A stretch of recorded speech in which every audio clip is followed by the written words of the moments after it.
대해서 살펴보는 비즈인사이트 시간입니다. 오늘은 정의훈 유진투자증권연구원 나와주셨습니다.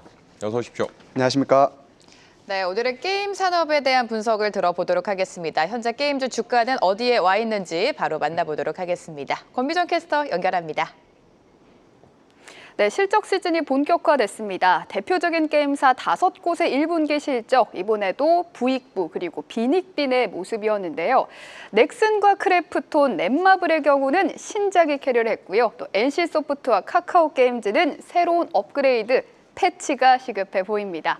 5곳의 실적 간단하게 살펴보시죠. 우선 넥슨게임즈, 던파가 밀어주고 신작 2종이 당겨줬습니다. 매출은 전년보다 13%가량, 영업이익은 22% 상승할 것으로 보이는데요. 기존 넥슨게임즈의 실적을 캐리해줬던 큰형님, 던전앤파이터가 이번에 업그레이드하면서 매출이 반등세를 나타냈고요. 또 지난해 5월 텐센트를 통해 출시한 던전앤파이터 모바일도 중국에서 흥행 가도를 달리고 있습니다. 그리고 지난달에 출시했던 신작 마비노기 모바일과 또 퍼스트 버서커 카잔의 인기가 좋았는데요. 마비노기 모바일은 현재 구글 플레이 매출 4위를 기록하고 있다고 합니다. 이렇게 형님이 잘 끌어주고 신작도 새로운 성장 동력이 되어주니 이것만큼 좋은 상황이 없는데요. 크래프톤도 비슷합니다. 회사 매출의 기둥, 배틀그라운드 올해 다시 흥행하는 모습이 나타나고 있고요. 그리고 신작 인조이는 새로운 역사를 쓰고 있습니다. 배틀그라운드는 지난해 연말에 게임의 신규 맵 론도를 출시했는데요. 이 론도의 인기가 상당했고요. 또 8주년 이벤트도 흥행에 성공하면서 배틀그라운드는 2019년 이후 최고 동접자 수를 기록했습니다.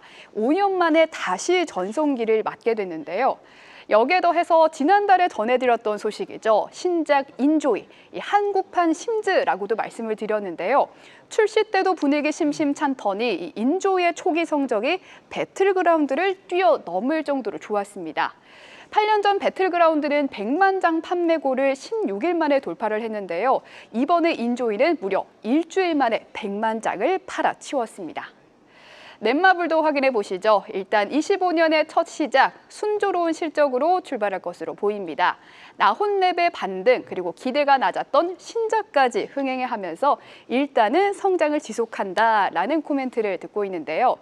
지난해 2분기에 출시되면서 어닝 서프라이즈를 이끌어줬던 나 혼자만 레벨업. 사실 출시했던 2분기 이후로는 이익이 하향 안정화되는 모습이 보였는데요. 이 나혼랩이 연말 업데이트를 하면서 매출이 다시 회복되는 모습이 나타났고요. 또 기대치가 낮았던 신작 RF 온라인 넥스트도 낮은 기대치 대비해서 흥행을 하면서 1분기에는 성장 가도를 이어갈 것으로 보입니다.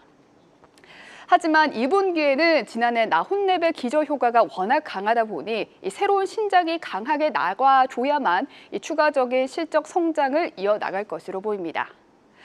이 세 기업과는 반대로 실적 부진이 전망되는 곳이 있는데요. 바로 NC소프트와 카카오게임즈입니다. 이 두 기업 모두 신작이 없어서 아쉬웠다라는 평가를 받고 있는데요. 그래도 NC소프트 지난해 약 700명의 희망퇴직을 받으면서 상당히 이슈가 됐었죠.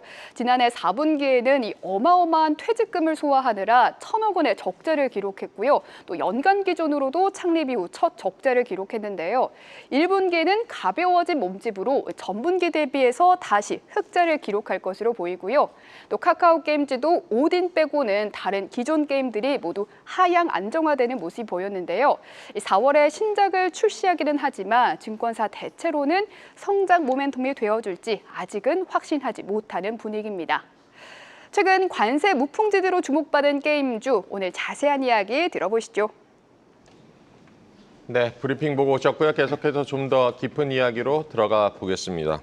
연구원님, 지금 시장에는 관세 불확실성이 상당한데요. 게임 산업은 확실히 트럼프 관세 여파에서 벗어나 있다라고 봐도 되겠습니까?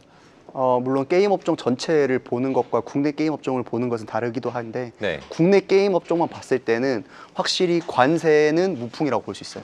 그런데 이제 바람이 아예 없느냐? 네. 사실 바람은 있는데 관세와 관련된 바람은 없는 거죠. 그래서 좀 더 자세히 말씀을 드리면 국내 같은 경우에는 PC나 모바일에서 온라인 게임들의 비중이 80%가 넘거든요. 네. 그러다 보니까 온라인 게임, 이 소프트웨어 서비스 같은 경우에는 관세 영향을 안 받습니다. 그래서 관세에는 상대적으로 좀 게임 쪽은 무풍지대다 국내 한정으로 봤을 네. 때는 그렇게 보셔도 좋을 것 같습니다.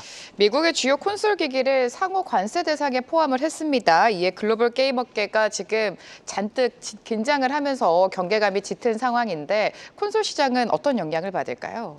그 먼저 네. 시청자분들께 게임 관련해서 디바이스에 대해서 설명을 좀 드려야 될 것 네. 같은데 디바이스는 크게 세 가지로 말씀을 드릴 수 있을 것 같아요. 그러니까 여기서 말하는 디바이스란 내가 게임을 하기 위해서 어떤 기기를 활용하느냐. 가장 많이 사용하시는 것들은 국내에서 모바일 게임, 네. 그러니까 스마트폰을 활용을 해서 네. 게임을 할 수가 있고요. 두 번째로 많은 게 이제 PC입니다. 집에 있는 컴퓨터, 혹은 PC방 가서 PC로 게임을 할 수도 있고, 그다음 세 번째가 콘솔 기기거든요. 콘솔 기기는 집중마다 이게 보급이 안 된 경우가 많은데 보통 플레이스테이션이나 이런 닌텐도 스위치 그리고 엑스박스 같은 게임이 될 것 같습니다. 그래서 우리나라가 아까 전에 제가 서두에 말씀드렸을 때 좀 관세의 무풍지대라고 말씀드렸던 이유가 콘솔 기기의 비중이 낮고 모바일과 PC 게임 매출 비중이 높기 때문입니다. 아무래도 소프트웨어 쪽으로만 많이 매출도가 일어나 보니까 그렇게 말씀을 드렸던 건데 네. 전 세계로 시야를 넓혔을 때 좀 얘기가 달라져요. 왜냐하면 북미나 유럽 지역 같은 경우에는 콘솔로 게임을 하는 비중이 굉장히 높거든요. 그러다 보니까 이 콘솔 기기에 들어가는 부품값이 자재값이 올라가고 네. 또한 콘솔 기기 자체에 대한 관세 영향으로 인해서 지금 현재 콘솔 기기 가격이 계속해서 우상향을 하고 있습니다. 그러다 보니까 콘솔 기기 보급률이 떨어질 것이 우려가 되는 거고, 보급률이 떨어지면 자연스럽게 소프트웨어 판매량까지 떨어지는 것 아니냐라는 우려가 지금 전 세계적으로 게임 업계에서는 좀 있는 상황입니다. 네, 국내는 아무래도 모바일이랑 PC에 집중되어 있다라고 말씀을 해주셨습니다만 그래도 국내 기업도 콘솔 시장에 지금 집중을 하고 있는 양상인데 그렇게 된다면 국내 콘솔 기업도 좀 타격을 받겠죠? 배경에 대해서 좀 더 말씀을 드려야 될 것 네, 같은데 국내 게임 업종 많은 투자자분들께서 좀 아쉬워하시는 게 주가가 계속 안 좋잖아요. 네. 그 배경이 어떤 것이 있냐면 국내에서 가장 큰 시장을 차지하는 모바일 게임 시장이 계속해서 부진하고 있습니다. 아무래도 모바일 게임 시장이 계속해서 우하향하다 보니까 게임 업계 내에서 여러 게임 기업들은 이 부진을 어떻게 탈피할 수 있을까에 대한 방법을 네. 계속해서 모색해 왔고, 그 탈출구로 글로벌 시장에서 PC 콘솔에서의 IP를 좀 내보자라고 해서 최근 몇 년간 좀 개발을 좀 많이 노력을 하고 있는데, 물론 국내에선 여전히 모바일과 PC의 비중이 높아서 아직까지는 타격이 없지만 향후에 우리가 좀 돌파구로 마련해 보려고 했던 PC 콘솔에서의 그런 악영향이 있으면 좀 영향을 미치는 것은 아닌가에 대한 우려도 국내에 없지 않아 있다라고 말씀을 드리고 싶습니다. 네, 지금 게임 업계에서 또 주목하고 있는 이슈 중 하나로는 중국의 한알령 해제 가능성을 빼놓을 수가 없는데요. 한알령 해제가 현실화될 경우 국내 게임 업계 수혜 정도는 어느 정도로 예상하십니까? 이게 연초에 한한령 해제 뉴스가 한번 나왔었는데 이게 굉장히들 많이들 질문을 주시는 게, 한한령 해제 뉴스가 나오고 나서 엔터 업종이나 이런 중국 쪽 관련된 기업들 주가는 많이 올랐는데 게임주는 거의 안 올랐거든요. 그래서 왜 게임주가 안 오르냐, 한한령에 대한 기대감이 없는 거냐라고 하시는데, 이 한한령에 대해서 이제 좀 게임 업계에 미치는 영향을 살펴보기 위해서는 중국 같은 경우에는 다른 나라와 다르게 게임을 출시하기 위해서는 판호를 발급을 받아야 됩니다. 그래서 이 판호 발급이, 우리나라 판호 발급이 끊긴 게 한한령 이후에 완전히 끊겼었거든요. 그러다 보니까 그 전에는 중국 쪽에 이제 게임을 내면 굉장히 큰 시장이다 보니까 매출도를 굉장히 많이 낼 수 있었는데, 한한령 이후에 판호 발급이 아예 안 되다 보니까 국내 게임 업계에서는 좀 그런 부분들이 리스크로 다가왔었던 거죠. 그런데 그럼 이번에 한한령이 해제되고 한한령 해제 기대감에 인해서 좀 그런 부분 리스크가 해소됐으니까 더 좋아져야 되는 거 아니냐. 그게 왜 그러냐면 한한령과는 별개로 우리나라 게임 업계에 대해서 외자 판호 발급을 해왔었어요. 최근 몇 년 동안. 그러다 보니까 한한령이라고 해서 외자 판호 발급이 더 될 수도 있지만 지금까지 외자 판호 발급이 최근 몇 년간 된 걸 보니까 그렇게 실적이 좋지를 못했어요. 그러니까 국내 게임 업계가 과거와 다르게 중국 게임들과의 경쟁에서 좀 밀리고, 그러다 보니까 성과를 많이 못 내다 보니까 한한령이 해제돼서 판호 발급이 더 된다 한들 국내 게임들이 좀 더 두각을 나타낼 수 있을까? 거기에 대한 시장에 좀 의구심이 있는 상태이고, 그러다 보니까 좀 한한령 해제 기대감에 좀 주가가 많이 반영되지 못한 부분이 아닌가 이렇게 전망을 하고 있습니다. 한국 게임의 성과가 다소 부진했다라고 지적을 해주셨습니다. 게임주 안에서도 이제 개별주 하나씩 풀어볼 텐데요. 가장 아픈 손가락이죠. NC소프트가 한때는 황제주였다가 지금 주가가 13만 원 선까지 말 그대로 급락이 나왔습니다. 100만 원을 언제 넘었는지 기억이 안 날 정도로 지금 수년 동안 연일 하락을 보여주고 있는데, NC소프트 주가를 끌어올릴 만한 모멘텀이 있다고 보십니까? 어디서 돌파구를 우리가 찾을까요? 제가 아까 맨 처음에 앞서서 말씀드렸던 네. 게 결국에는 국내 게임 시장에서 가장 큰 문제가 되고 있는 것이 모바일 게임 시장이 부진하고 있다는 점이거든요. 거기에 가장 노출도가 높은 게임사가 어디였냐면 NC소프트였어요. NC, 네. 특히 모바일 리니지 IP를 바탕으로 2020년, 2021년까지 100만 원이 갔던 시점에서는 모바일 게임 시장이 계속해서 우상향하고 모바일 리니지를 통해서 매출이나 실적이나 수익성 전부 다 우상향하고 있는 가운데 주가가 굉장히 높았던 건데 그 시점을 기점으로 코로나가 끝난 시점을 기점으로 해서 모바일 게임 시장이 부진이 계속 이어지고 있고 네. 올해 같은 경우에도 모바일 게임 시장에서 좀 특히 MMORPG 장르의 부진이 좀 이어지고 있어요. 그러다 보니까 NC소프트 같은 경우에는 워낙 거기에 대한 노출도도 높았고 또 게임 개발성 자체도 방향성이 이제 MMO 모바일 쪽으로 있었기 때문에 네네. 좀 그런 부분에 대한 부정적인 영향을 계속해서 받고 있는 것으로 파악이 되고 있습니다. 여기에서 좀 추가적인 신작들의 흥행도 NC소프트가 좀 실패하게 되면서 주가도 낮아지고 좀 실적도 안 좋아지는 상황에 놓였습니다. 그러다 보니까 NC소프트는 지난해에 대규모 구조조정을 단행하게 됩니다. 구조조정 배경에는 첫 번째로는 좀 고정비를 줄여보고자 인건비에 대한 부담을 네. 줄여보고자 하는 부분이 첫 번째고 두 번째는 아무래도 내부적으로 개발 방향성 자체가 좀 MMORPG 모바일 쪽에 많이 맞춰져 있다 보니까 그런 인력에 대한 좀 이제 새로 이제 충당을 하게 되면서 좀 그런 개발 방향성도 좀 고치고자 하는 사업 방향성이 아닌가. 그래서 NC소프트가 하반기 올해 좀 주가 반등을 모색하기 위해서는 결국에는 좀 신작 흥행이 좀 절실한 부분이 아닌가 이렇게 생각을 하고 있습니다. NC소프트 신작 흥행이 절실하다라고 짚어주셨고 또 NC소프트와 함께 게임 업계 또 아픈 손가락이라고 하면은 카카오 게임즈가 있는데요. 실적 압박도 지금 가중이 되고 있지만 다만 뭐 기대되는 것은 뭐 올해 4분기 신작 출시를 앞두고 있다. 이것이 좀 해결책이 된다고 보십니까? 말씀을 들어보니까 아픈 손가락이 좀 많아가지고 네. 저도 좀 많이 아픈데 카카오 게임즈도 NC소프트와 배경은 되게 유사합니다. 물론 기업은 완전 다른 기업이지만 그냥 네. 유사한 게 카카오 게임즈도 NC소프트와 마찬가지로 모바일 게임에 대한 매출 비중도가 높았어요. 특히 오딘 IP를 필두로 해서 아키에이즈워나 RS 같은 많은 IP들이 국내 모바일 특히 MMORPG 장르에 좀 많이 치중되어 있다 보니까 NC소프트와 마찬가지로 그런 모바일 게임 시장이 우하향하는 이런 구간에서의 매출 타격을 첫 번째로 입었던 거고 두 번째로는 NC소프트와 마찬가지로 그 실적을 메이크업하기 위해서 출시했던 신작들의 흥행이 좀 연이어 좀 불발되면서 주가가 꾸준히 부진했었습니다. 네. 그래서 카카오 게임즈도 NC소프트와 마찬가지로 좀 비용에 대한 부담을 줄여보고자 이제 자회사들을 좀 정리를 했었거든요. 기타 사업 부문에서의 자회사들을 좀 정리하면서 좀 비용에 대한 부담을 줄이고자 한 노력이 있었고 역시 그럼에도 불구하고 말씀드린 대로 카카오 게임즈도 역시 주가가 반등하기 위해서는 신작 흥행이 필요한 시점이다. 네. 그래서 말씀해주신 4분기 하반기 때 이제 신작이 뭐 가디스 오더나 프로젝트 Q 같은 이제 신작들이 분포되어 있는데 결국에는 크로노 오디세이도 그렇고 과연 흥행을 할 수 있을 것인가가 이제 첫 번째로 주안점인데 아무래도 시장에서는 지금까지 어떤 그런 히스토리를 좀 살펴봤을 때 네. 기대감을 가지고 있는 것보다는 출시가 되고 나서 흥행이 이후에 좀 들어가도 늦지 않다라고 판단하는 것 같아요. 그래서 게임사 입장에서는 이거를 좀 흔히 말하는 쇼앤프루브를 네. 해야 되는 타이밍이 아닌가 이렇게 생각을 하고 있습니다. 네, 게임주에서 사실 가장 큰 모멘텀은 신작입니다. NC와 카카오 게임즈와 반대로 신작 모멘텀에 흥행을 하고 있는 게 바로 크래프톤인 것 같은데 3월 말에 인조이를 출시를 했고요. 신작 출시일 날부터 흥행 몰이를 하면서 크래프톤이 출시한 역대 게임 중 최단 기록을 세웠다고 합니다. 인조이 게임 해보셨나요? 인조이 네. 게임 저는 구매는 못했고 그래요? 유튜브로 열심히 봤습니다. 흥행 비결이 뭐라고 보십니까? 우선 인조이 게임 자체가 네. 되게 마이너한 장르예요. 인생 어. 시뮬레이션 게임인데 네. 혹시 심즈라는 게임 모르시죠? 이게 심즈 라이크 게임이라고도 하거든요. 인생 네. 시뮬레이션 게임이. 왜 그러냐면 지금 인생 시뮬레이션 게임 중에 유일하게 살아남은 게 심즈 게임밖에 없습니다. 그래서 인생 시뮬레이션 게임 하면 곧 심즈였는데 거기에 대한 대항마로 인조이가 이제 등장하게 된 거죠. 그러다 보니까 심즈 게임 같은 경우에는 굉장히 글로벌적으로 많은 인기를 얻은 IP임에도 불구하고 아무래도 경쟁작이 없다 보니까 2010년대 중반 이후에는 신작이 아예 출시가 안 되던 상황이었거든요. 네. 그러다 보니까 좀 그래픽도 옛날 것 같고 컨텐츠도 좀 올드한 게 아닌가에 대한 좀 시장에 좀 아쉬움이 있었는데 인조이가 거기에 대해서 좀 그런 유저들의 아쉬움을 좀 보충하기 위해서 좀 나온 IP라고 보시면 될 것 같고 그러다 보니까 출시 초기에는 좀 많은 유저들이 호응도를 좀 얻었던 것 같습니다.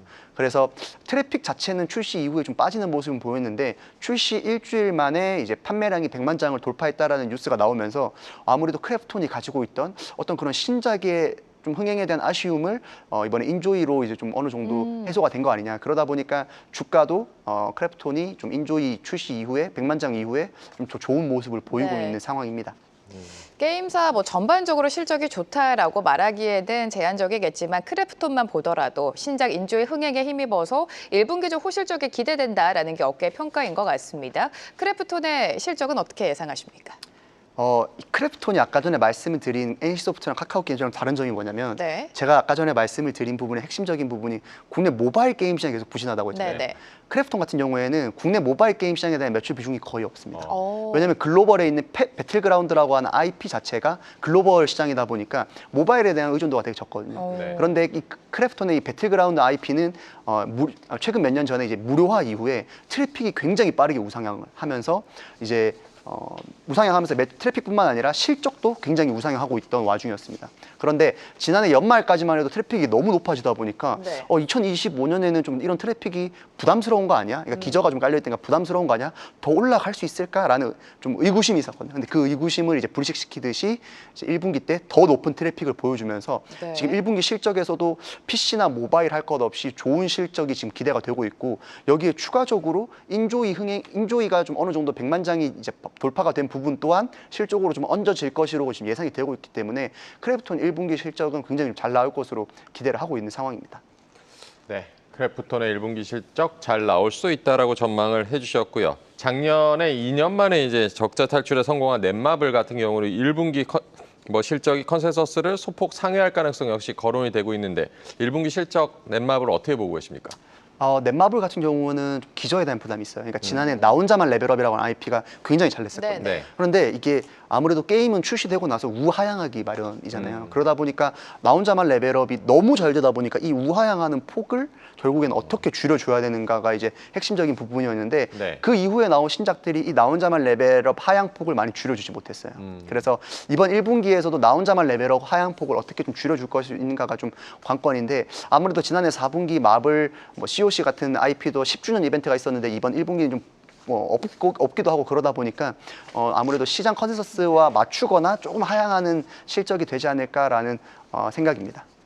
네, 게임주는 뭐 신작의 모멘텀, 신작이 막상 출시가 되고 흥행무리를 하는지 봐야 되고 흥행을 한다고 하더라도 말씀대로 우하향할 수 있기 때문에 그 안에서 탑픽을 고르는 게 굉장히 좀 어려울 것 같습니다. 연구원님께서는 게임주 안에서 탑픽 종목 어떤 거 보고 계십니까? 저는 네. 최선호주와 차선호주 이렇게 두 가지를 네네. 말씀을 드리고 싶어요. 첫 번째 최선호주는 역시 크래프톤입니다. 크래프톤. 크래프톤 같은 경우에 지금 우상향하는 트래픽 IP를 가진 배틀그라운드가 워낙 잘 나가고 있고 또한 최근에 이제 인조이라고 하는 신작도 흥행을 했고 하반기에도 또 신작을 가지고 있기 때문에 좀 안정적인 관점에서 봤을 때는 크래프톤을 말씀을 드리고 싶고 두 번째 차선호주로는 네오위즈를 말씀을 드리고 싶어요. 네오위즈요? 네오위즈 네. 같은 경우에는 지금 신작의 모멘텀 실적과 관련된 부분보다는 아무래도 올해 중순에 있는 피해거지 DAC인 피해거지 서곡을 시작으로 좀 하반기 내년도까지 좀 신작 모멘텀을 앞두고 있거든요. 그러다 보니까 네오위즈에 대한 개발력이 올해 중순부터 좀 부각을 받으면서 신작 모멘텀을 가질 수 있는 회사가